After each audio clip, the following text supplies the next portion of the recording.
जासिहरनाय जाबाय। दा नैबे समाव आं नोंथांमोननि थाखाय मोनसे भिडिअ लानानै फैलायबाय। नोंथांमोना भिडिअखौ मोजां मोनदोंबा अननानै नायलांदो। भिडिअआ जाहैबाय माने जों दासो एसे समनि सिगां जे जोंनि मानगोनां एबसुनि आफादगिरि दिपेन बर' सारनि मोनसे भाइराल भिडिअखौ जों नुदों। नाथाय बे भाइरालखौ नुनाय लोगो लोगो जोंनि गोसोआव जोबोद दुखु मोनदों। मानोना बेबायदि बर'नि समाजाव बेफोरबायदि गावजों गावनो कन्ट्रभारसि जालायनानै गावजों गावनो एना एनि भाइरेल खालामलायना होनाय बेफोरबायदि जाथाया जों बर' समाजाव बांनायनिफ्राय बांसिनगासिनो दङ। दा जों दिनै इउटुब बा फेसबुकफ्राव ससियेल मिडियाफ्राव गोबां आरो जोंनि मानगोनां दिपेन बर' सार आरो जे बड'लेण्ड रादाबनि गाहाय सुजुगिरि मैखोम बसुमतारी सारजों मोनसे फन कल रायलायनाय जों भिडिअ भाइरेलखौ जों नुनो मोननाय जादों। नाथाय बे बेसेबां सैथो जों बेखौ बुंस'नो हाया। नाथाय आं बेनि सायावसो बुंनो सानो जों बर'नि सायावनो एसे जों बर' फिसा हिसाबै जों बेबायदिनो गावजों गाव गुबुना गुबुनखौ जों बेबायदिनो एना एनि साननानै जों बेबायदि भाइरेल खालामलायबाय थायोब्ला बेबायदि बर' समाजा माने गोग्लैसोनाय लामायावसो थांगोन। स' बेनिखायनो लोगोफोर बे भिडिअआ मोनसे नंगौना नङा जों बेखौ बुंनो थाङाखै। खिन्थु आथिखालाव गोबां बेबायदि AI साउन्ड एडिट खालामनाय बेफोरबायदि गोबां माबा दंसै।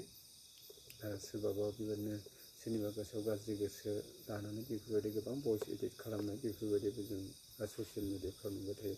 दा बियो बे भाइरेल जानाय जे दिपेन बर' सार आरो मैखोम बसुमतारी सारनि गेजेराव जानाय बे भाइरेल कल भिडिअआ बियो बेसेबां सैथो जों बेखौ बुंस'नो हाया। नाथाय अब्लाबो नोंथांमोना आरो भिडिअखौ नायनायनि गेजेरजों नोंथांमोना बुंनो हागोन बे मोनसे एडिक्टेड बा मोनसे साउन्ड एडिट खालामनाय ना मा खालामनाय बेखौ नोंथांमोना नायनो हागोन।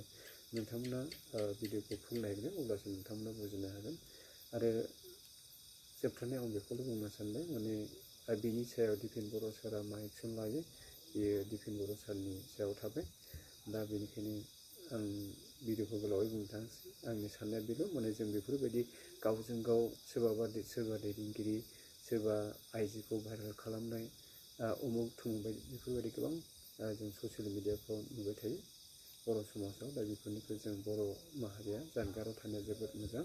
आरो जुदि माबा मोनसे गोरोन्थि जालायब्लाबो जों बेखौ मोनसे मा होनो गावजों गाव निमाहा होलायनायनि गेजेरजों माने जायगायावनो बा गावजों गाव गोरोबलायनायनि गेजेरजों बेफोरखौ समाधान खालामनो लानांगौ आरोखि। दा बिदिबा नायलांदो लोगोफोर बे भिडिअखौहाय नोंथांमोना नंगौ नङा बेखौ भिडिअखौ नायजोबनायनि उनावसो नोंथांमोना कमेन्ट सेक्सननि गेजेराव नोंथांमोना फोरमायहरनो हागोन। आरो जोबथारनायाव बेखौ खावलायबाय माने जायफोरनाखि दासिमावबो आंनि चेनेलखौ साबस्क्राइब खालामाखै अननानै नोंथांमोना प्लिज अननानै साबस्क्राइब खालामहरदो। आरो बे सुंद' आंनि बे बिबुंथियाव माबाफोर गोरोन्थि बुंफ्लांबायब्ला अननानै नोंथांमोना बर'नि बिसा हिसाबै नोंसोरबो आंनि बे गोरोन्थि जानायखौ निमाहा होगोन होनना नोंथांमोन बयनिसिमबो खावलायनाय थाबाय। थ' बिदिबा नायलांदो नोंथांमोना बे भिडिअखौ नोंथांनो देखायनो हागोन। दा थेंक इउ सो माच फर वाचिं माय भिडिअ। उननिखौथ' बुंबाय बे जेनेबा बे बारा माबा गैया। बै मोनसेखौ बुंदों जे सान्थि फैदों होनना बुंदों। माने बबेयाव सान्थि जादों? सान्थिथ' जायाखै। मोननै उग्रपन्थि जाबाय मा सान्थि जादों बे होननानै। दा बेखौ नोङो गाबोननो फेरेंगाखौ 9टा बा 10टा बाजियाव बेखौ माने बुंनानै इन्टारभिउखौ होनो हो। जागोन सार आरो जागोन दे। माखासे मिडिया लांनो हो। ओमफ्राय नोङो सों जे हाग्रामाया जे माने सान्थि माने माने सान्थि फैयाखै होननानै बुंदों प्रमद बर'नि सरखाराव। आरो बे बुंदों जे सान्थि फैयैनि माने कार'ना जाबाय मोननै उग्रपन्थि जन्म जादों। दा बेयाव बेनि सायाव मा बुङो? बेनि रिप्लाइयाव फेरेंगाया बुंनांगौ जे उग्रपन्थि जन्म होग्रा मानसिया सोर होननानै। नाम बुंनो दरखार गैया। उग्रपन्थिखौथ जन्म होबाय बिनि आन्दोआव सोर दङ बिनि सायाव तदन्त जानांगौ। आरो बे मानसिखौ जन्म होग्रा मानसिनि सायाव माने एक्सन जानांगौ होननानै।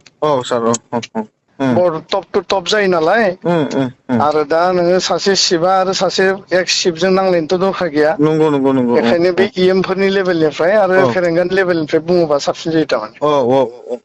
दे जागोन दे सार आं बेखौ थिग खालामगोन दे। गाबोन नोङो बेखौ माने रिएक्सनखौ लाथार। जागोन सार।